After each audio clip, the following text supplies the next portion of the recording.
ሰላም ጤና ይስጥልኝ ውድ ተመልካች አድማጮቻችን ይህ ኤንቢሲ ወቅታዊ ዓለም አቀፋዊ ዝግጅታችን ነው።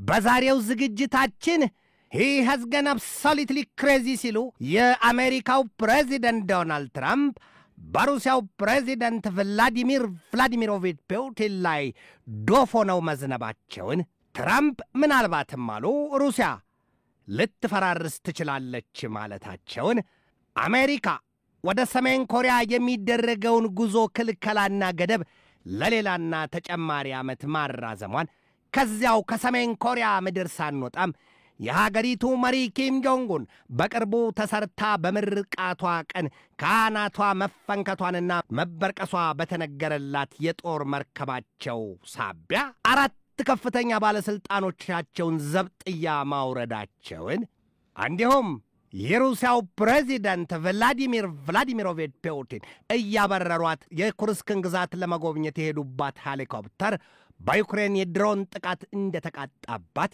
እነዚህንና ከመካከለኛው ምስራቅ ቀጠና ወዲያ ከሌሎች ስፍራዎች የተገኙ ትኩስ መረጃዎችን ይዤ ቀርቤያለሁ።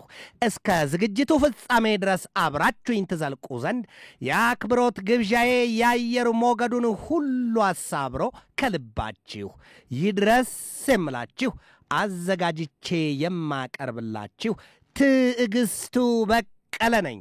የኢራንና የአሜሪካ የኒውክሌር ጦር መሳሪያ ጉዳይ ጣጣው ለሰሚው ግራን ሆኗ አለ የሚል መረጃ ወጥቷል። የኢራን ባለስልጣናት ዩራኒየም ማበልጸጋችንን አናቆምም አትልፉ ሲሉ የአሜሪካ ተደራዳሪዎች በበኩላቸው የዩራኒየም ማበልጸግ ጉዳይማ ቀይ መስመራችን አይደለም ወይ በዚህ ጉዳይ አንግባባም ሲሉ ጽንፍና ጽንፍ ረግጠው ቆመዋል። ኢራን ዛሬ ባወጣችው መግለጫ በፍጹም ድርድር እያለች ጊዜ ማጥፋት አልፈልግም ብላለች ነው የተባለው። ትንሽ ጥቃት ቢፈጸምብኝ ድፈን ቀጠናው ደግሞ የጦርነት ሰደድ እሳት አበላ ይወርድበታል ይለኮስበታል ስትል አስጠንቅቃለች። ኢራን አምስተኛ ዙር ድርድሯን ሰሞኑን በሮም በሚገኘው የኦማን ኤምባሲ ስታካሄድ ከአሜሪካ ባለስልጣናት የገጠማት ጠንካራና የማትዘለው የድርድር ሂደት ነው። የማትዘለው ሰፊ አረንቋ ነው የተባለው። የቀነ ጎዶሎን ሚዳቋ ማዘለው ይባላል። ኢራን ይሄ ከሆነ እንኪያስ ድርድሩ ጥንቅር ይበል ባፍንጬ ይውጣ ኑ በፈለጋችሁበት መንገድ ብላለች ነው የተባለው። የኦማን መንግስት በበኩሉ የለም ግድ የላችሁም ይህን ጊዜ ዳግም ላታገኙት ትችላላችሁ፣ ለሁላችንም የሚተርፍ ዳፋ ስለሚመጣ ተመለሱ፣ ወደ ድርድር ጠረጴዛው ተመለሱ እያለ እየተማጸነ መሆኑን የተነገረው። ኢራን ይህንም ብላለች። በኢራንና በእስራኤል በኢራንና በአሜሪካ መካከል ያለው ሰፊ የጦርነት ዝግጅት ዛሬ መልኩን እየቀየረ በዚያው ሂደት ጦፏል ነው የሚባለው። ያንን የተመለከቱት የጀርመን ፓርላማ ወይም የጀርመን ሕግ አውጪዎች ደግሞ ለእስራኤል የጦር መሳሪያ መሸጥም መላክም ይቁም ሲሉ ጥሪ ማቅረባቸውን የተሰማው። የጀርመን ሕግ አውጪዎች የሀገራቸው ጦር መሳሪያ ለእስራኤል እየተሸጠና በድጋፍም እየተሰጠ በጋዛ ሰርጥ ንጹሃን የሚያልቁበትና ንጹሃን የሚሰውበት መሆን የለበትም።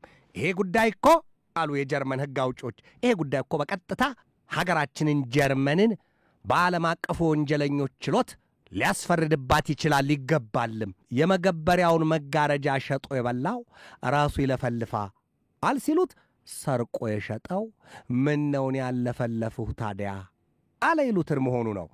ጀርመን በራሷ አንገቷ ውስጥ የመታነቂያ ገመዱን ስታስገባው ታይታለች በሚል የነገር ሰንጣቂዎቹ አሊያም አሽሙረኞቹ በነገር ለብልበዋታል፣ በስላቅ ተግትገዋታል አለ የሚል መረጃ ነው የወጣው። በጥቅሉ ግን የጀርመን ሕግ አውጪዎች እስራኤል ለምትባል ሀገር የጦር መሳሪያም እንዳይሸጥ የጦር መሳሪያም ድጋፍ እንዳይደረግ ሲሉ አውጥቷል። እነዚያ የአውሮፓ ኃያላን መንግስታት ሶስቱ ፈረንሳይ፣ ጀርመንና እንግሊዝ በእስራኤል ላይ ተረከዛቸውን አዙረዋል። እስራኤል በምንም ተአምር በዚህ መልኩ በጋዛ ሰርጥ የሚሆን በዌስት ባንክ በፍልስጤማኑ ንጹሃን ላይ የምትፈጽመው እልቂት ሁሉ ካልቆመ በስተቀር ገና በማዕቀብ ናዳ እንደበድባታለን ሲሉ በእስራኤል ላይ ተነስተውባታል። ይሄ ከባለፈው ሳምንት ጀምሮ የወጣ መረጃ ነው። እስራኤል በበኩሏ በእነዚያ ሶስቱ መንግስታትና በካናዳም ጭምር ላይ ረዥም ምላሷ ተመዟል ነው የተባለው። ኢራን እስራኤልን ለመምታት አሜሪካንም ጨምሮ ለማላመጥ የሚያንሳቅም የለኝም ብቻ እናንተ ጀምሩት። አንዲት ጠብታ ጥቃት ቢደርስብኝ ድፍን የመካከለኛው ምስራቅ ቀጠና ምድር እሳቱ ይቶጋል። ከኑግ የተገኘሽ መጭ አብረሽ ተወቀጭ ይሆናል። ሁሉንም አልምርም ነው። ምክንያቱም ባለፈው ሳምንት የአሜሪካው ፕሬዚደንት ዶናልድ ትራምፕ በባህረ ሰላጤው ሀገራት በኳታር በሳውዲ አረቢያና በተባበሩት አረብ ኤምሬት ጉብኝት ማድረጋቸውና ኢራንን በዚያ ሆነው ማውገዛቸው ይታወቃል። ታዲያ በኢራን ቤት ምንድነው የሚሰላው? እነዚህ ሀገራት ለአሜሪካ የባህር የብስና የአየር ክልላቸውን ሳይሰጡ አልቀረም፣ ሰጥተዋልም። ታዲያ ጥቂት ጭረት ብነካ እነዚያን ሀገር አያርገኝ እመታለሁ ነው። የኢራን ባለስልጣናት በዚያ አቋማቸውን አክርረዋል።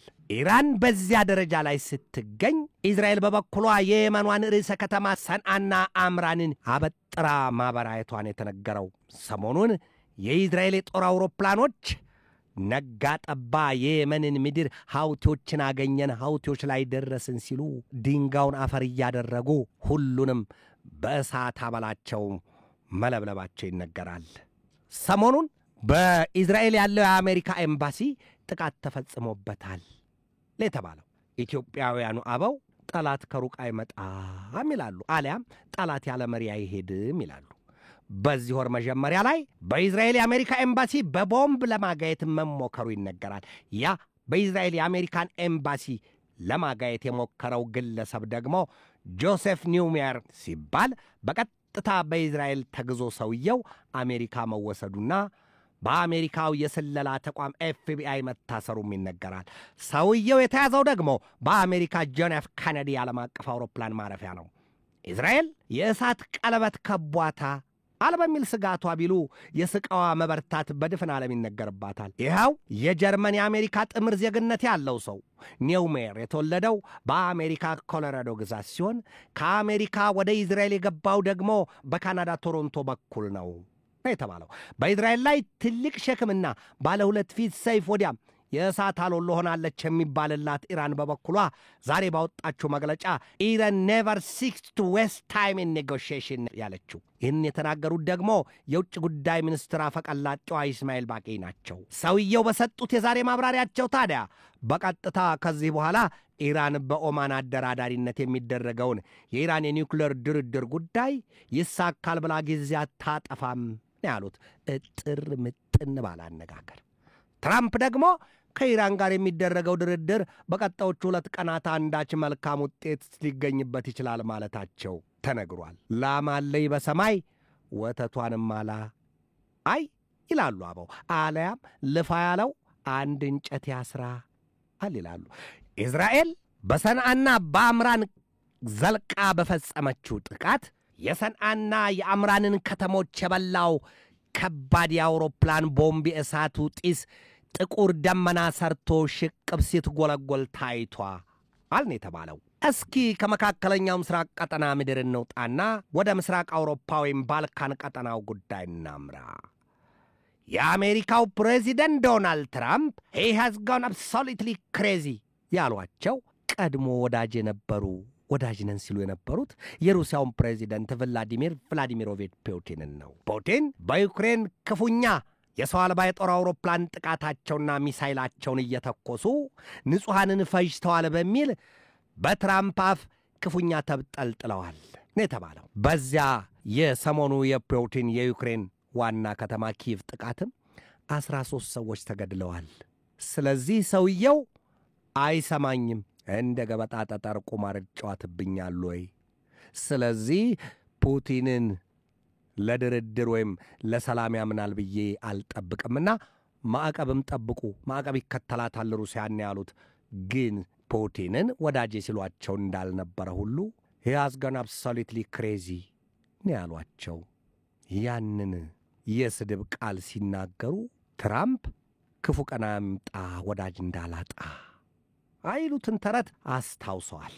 ከዚያ ከምስራቅ አውሮፓ ባልካን ቀጠና ወደ እስያ ቀጠና ስናመራ ደግሞ አሜሪካ ወደ ሰሜን ኮሪያ የሚደረገውን ጉዞ ክልከላ ለሌላ ዓመት ማራዘሟ ተነግሯል።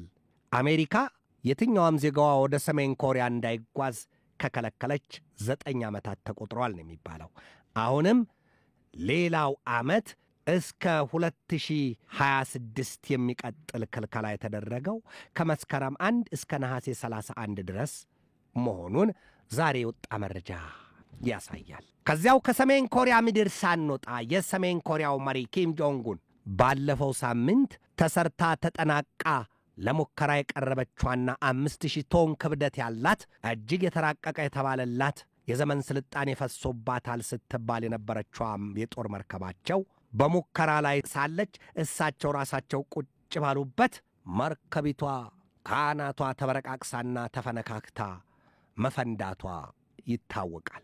ታዲያ ኪም ያን ጊዜ በሰማይና በምድር እንደዚያ ያለ ቁጣ ታይቶ አይታወቅም በተባለ ብሽቀታቸው የተቀመጡበትን ወንበር ተስፈንጥረው ተነስተው ጥለው ሄደው ቁጣቸውን በዚያ መግለጣቸው ይታወቃል። ታዲያ ዛሬ በወጣ መረጃ የሰሜን ኮሪያው መሪ ኪም ጆንግ ኡን አጭሩንና ፈርጣማውን ደዳራውን ክንዳቸውን እያሳዩ 4 ባለስልጣናቶቻቸውን ዘብጥ እያጥለዋቸዋል የተባለው ለወትሮም እሱ ይሁናቸው እሱ ይድረስላቸው ሲባልላቸው የነበሩት ከመርከቢቱ ፍንዳታ ጋር ተያይዞ ስህተት ሰርተዋል አሊያም አውቀው ወንጀል ፈጽመዋል የተባሉት 4 ግለሰቦች ወይም 4 የሀገሪቱ ባለስልጣናት ምናልባትም በቀጥታ ሊገደሉ ይችላሉ የሚል መረጃ ነው የወጣው። እስቲ ወደ መጨረሻው ማሳረጊያችን ከመድረሳችን በፊት ትራምፕ አሉ ሩሲያ ዩክሬንን በሙሉ ጠቅልዬ ይዛለሁ ብላ ያሰላችው ቀመር ራሷን ሀገሪቷን ሩሲያን ያፈራርሳታል እንጂ ሌላ ነገር አታገኝበትም ብለዋል ነው የተባለው። አሁን በቀጥታ ወደ መጨረሻው ርዕሰ ጉዳይ አልፋለሁ። የሩሲያው ፕሬዚደንት ቭላዲሚር ቭላዲሚሮቪች ፑቲን ራሳቸው ያበረሯት ወደ ኩርስክ ግዛት ለጉብኝት በወሰዷት ሄሊኮፕተራቸው ላይ ግዙፍ የተባለ የድሮን ጥቃት ተሰንዝሮባቸው ነበር የተባለው። ፑቲን ወደ ኩርስክ ግዛት ለጉብኝት ባመሩበት ወቅት የዩክሬን የሰው አልባ የጦር አውሮፕላኖች ወይም ድሮኖች ግሪሳ ሰርተው ሲተገትጓት ነበር ሄሊኮፕተሯን። ግን ደግሞ አሉ የሩሲያ አየር መከላከያ ዋና አዛዡ ዩሪ ዳሽኪን ግን ደግሞ ዕድሜ ለሚሳይል መከላከያዎቻችንና ለአየር መከላከያዎቻችን 46ቱን የዩክሬን ድሮኖች ባሉበት እምሽክ አድርገው አስቀርተዋቸዋል። ፑቲን በያዟትና በሚያበሯት ሄሊኮፕተር ላይ ምንም አይነት ጭረት ጥቃት ሳይደርስ ፕሬዚደንቱ በሰላም ተልኳቸውን ፈጽመው ሳይፈሩም ሳያፍሩም ካቀዱበት ደርሰው ጉብኝታቸውን አጠናቀው በሰላም ተመልሰዋል የሚል መረጃ ወጥቷል። ታዲያ እኛ የሩሲያው ፕሬዚደንት ቭላዲሚር ቭላዲሚሮቪች ፑቲን ሲበዛ ምሉዕ ናቸው ይሏቸዋል። እንዴት ቢሉ ብቻቸውን ሆነው የጦር ጀት ይዘው ይበራሉ። ያሻቸውን ቦታ በንስር አይናቸው የቃኙትን አሊያም በዚያ በኬጂቢው ልባቸው ሸምቀው ያዩትን ወይም የጠላት ወረዳ ነው ብለው ባቀዱት ላይ ጥቃት ሰንዝረው ዶግ አመድ አድርገው ይመለሳሉ። ሰውየው ደም ሳይነካቸው ከሰው ልብ ገብተው ይወጣሉ ይሏቸዋል። በስለላው ዓለም ዘርፍ ከፍተኛ ጥበብን የታደሉና የተካኑም ናቸው ይሏቸዋል። ለዚያም ነው የኬጂቢው ችግኝ ሲሉ ብዙዎች የሚያቆላምጧቸው። እኒያ ሰው ለአውሮፓውያኑ ዛቻ ትናንት የአሜሪካው ፕሬዚደንት ዶናልድ ትራምፕ ለተሳደቡት አብሶሉትሊ ክሬዚ ለሚለው እንዲሁም ለሌሎችም ዛቻዎች፣ ማስጠንቀቂያዎችና ማዕቀቦች ሁሉ ያልታጠፈው ክንዳቸው የት ያደርሳቸው ይሆን? ልባቸው በጣም ሙሉ ነው የሚባለው። ፍጹም አይፈሩም። ለየትኛውም ዛቻ፣ ማስጠንቀቂያና ጦርነት አይፈሩም። ግንባር ድረስ ሄደው ይዋጋሉ ይሏቸዋል ፑቲን። ይህንን ሁሉ ጠቅልሎ የያዘ ሰብዕና በየትኛውም ጊዜ የማይታጠፍና የማይነጥፍ ሀብትና የጦር ኃይል ገንብተዋል ይሏቸዋል። ውድ የኤንቢሲ ተመልካች አድማጮቻችን የዛሬን በዚህ ተሰናበትኳችሁ። ነገ በሌላ ርዕሰ ጉዳይ እንገናኛለን። እስከዚያው ከልባችን እስከ ዓለማችን ሰላም ተመኘሁ። በድጋሜ ሰላም።